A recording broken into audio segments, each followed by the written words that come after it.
বাংলাদেশে, হ্যাঁ, বাংলাদেশে বর্তমানে বইমেলা হয় না, হয় সার্কাস। কেন বলছি জানেন? তিশা এবং মুস্তাকের, হ্যাঁ, এটা কাহিনী সবাই জানে এবং বিভিন্ন মহলে বিভিন্ন মতামত হচ্ছে, সমালোচনা। আপনার কি মনে হয় কাজটা তারা ঠিক করছে?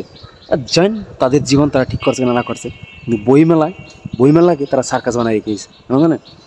মুস্তাক একটা বই লাগছে তিশার জন্য, যেখানে তার ছবি লেখা তো দূরের কথা।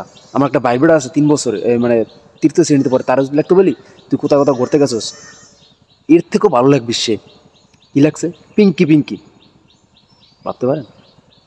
তারপরে লাগছে প্রথম দেখা, ছবি দিয়া জাস্ট একটু একটু সংক্ষেপ। তারপরে লাগছে স্কুলের সেমিনারে আমার হাত থেকে প্রথম পুরস্কার নেওয়া। ভাই মজাক, সার্কাস বানিয়ে রাখছে ভাই। জীবনে হরছেন ভাই আপনার, এটাও তো কইতে কি করছেন? আর সমাজটারে তারা যেভাবে এখন, সেটা তো বলার মতো না, যেভাবে সোশ্যাল মিডিয়ায় তারা নোংরামি ছড়াইতেছে। হ্যাঁ, একটা মেয়ের বা একটা ছেলের মেন্টালিটির পর যে একটা কতটা প্রভাব ফেলে, সেটা ধারণা এদের মধ্যে নাই এখন। হ্যাঁ ভাই, তিশা তোরে বলতে আসি, তোদের মতো মেয়েদের প্রেম কেন রিক্সাওয়ালাদের জন্য জাগে না?